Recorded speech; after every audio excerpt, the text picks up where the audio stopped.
Kottayam ഗാന്ധിനഗറിലെ petrol പമ്പിൽ നിന്ന് 6 മാസം കൊണ്ട് ജീവനക്കാരൻ മോഷ്ടിച്ചത് 7 ലക്ഷം രൂപയുടെ ഇന്ധനമെന്ന വാർത്ത കഴിഞ്ഞ ദിവസങ്ങളിലെല്ലാം നമ്മൾ സോഷ്യൽ മീഡിയയിലും അതുപോലെ തന്നെ വാർത്തകളിലെല്ലാം കണ്ടതാണ്. എന്തായാലും ഈ വിഷയത്തിൽ പെട്രോൾ പമ്പ് ഉടമ തന്നെ ഇപ്പോൾ പ്രതികരണം നടത്തിയിട്ടുണ്ട്. നമുക്കതൊന്ന് കാണാം. എൻ്റെ പേര് പി സി മാത്യു എന്നാണ്. ഞാൻ ഈ IVP ഓട്ടോ സർവീസിൻ്റെ ഉടമയാണ്. കഴിഞ്ഞ കുറച്ച് വർഷങ്ങളായിട്ട് ഇവിടെ ഈ ടെസ്റ്റിംഗ് എന്ന് പറഞ്ഞ ഒരു പരിപാടിയുണ്ട്. ഇപ്പം അതായത് രാവിലെ 5 ലിറ്റർ ടെസ്റ്റ് ചെയ്താൽ ഞാൻ മാത്രമേ ഉള്ളൂ ഈ മോട്ടറുകൾ ഓണാവും. അപ്പോൾ നമ്മൾ ഈ തിരക്ക് വരുന്നതിന് മുമ്പേ അടിച്ചു തീർക്കുവാനായിട്ടുള്ളൊരു നിർദ്ദേശം കൊടുത്തു. ആ നിർദ്ദേശം പ്രകാരം ഇവർ നേരത്തെ വൈകിട്ട് കിടക്കുന്നവർ ടെസ്റ്റ് ചെയ്യാൻ തുടങ്ങി.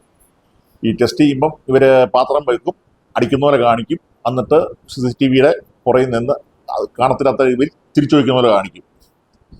അത് കഴിയുമ്പം ഇവിടുത്തെ അടുത്ത ഒരു ടിജോ എന്ന് പറഞ്ഞ ബജാജ് ഇൻഷുറൻസിൽ ജോലി എടുക്കുന്ന ഒരു വ്യക്തി, അവൻ റെൻ്റക്കാർ നടത്തുന്നുണ്ട്. അദ്ദേഹത്തിൻ്റെ വണ്ടിക്കകത്തോട്ട് ഈ 5 ലിറ്റർ അടിക്കും. 2 മിനിറ്റ് കഴിയുമ്പം ഈ വണ്ടി തന്നെ തിരിഞ്ഞു വന്ന് അടുത്ത യൂണിറ്റ് അടിക്കും. അങ്ങനെ എനിക്ക് 14 യൂണിറ്റ് ഉണ്ട്, 14 നോസിലുണ്ട്. അപ്പോൾ ഈ 14 നോസിനകത്ത് 10 നോസിനകത്തുനിന്നും എന്നും മിക്കവാറും ദിവസങ്ങളിൽ, ഞങ്ങൾ നോക്കിയ ദിവസങ്ങളല്ല, ഞങ്ങൾ 21 ദിവസമേ ഉള്ളൂ ഫുട്ടേ ഉള്ളൂ, ആ ദിവസങ്ങളിലെല്ലാം അടിക്കുന്നതായിട്ട് കാണുന്നുണ്ട്. അപ്പം ഒരു വലിയ എമൗണ്ടാണ് ഞങ്ങൾക്ക് ഇതിനകത്ത് നഷ്ടപ്പെട്ടത്.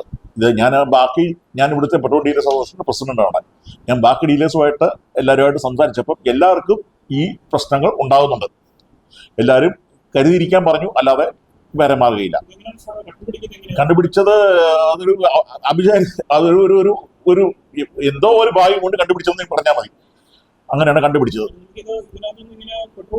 പോകുന്നതെന്ന് അറിയാം. പക്ഷെ നമ്മൾ ഷോർട്ടേജ് വരുന്നത് നമ്മൾ അന്വേഷിക്കുന്നുണ്ട്, നമ്മൾ അടിച്ചു നോക്കുന്നുണ്ട്. പക്ഷേ നമ്മൾ പറയുന്നത്, നമ്മൾ ഓർക്കുന്നത് കമ്പനിയിൽ നിന്ന് വരുന്നതിന്റെ ഷോർട്ടേജ് ആണെന്ന് ഓർക്കുന്നത്.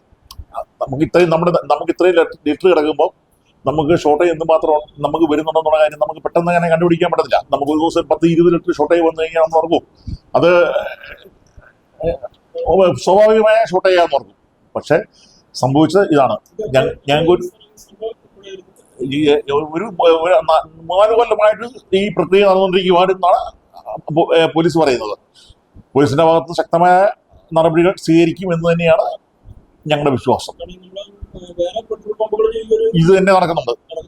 പലരും പുറത്ത് പറയുന്നില്ലെന്നേ ഉള്ളൂ, പക്ഷെ പലരും ഇത് നടന്നിട്ടുണ്ട് എന്ന് പറഞ്ഞു.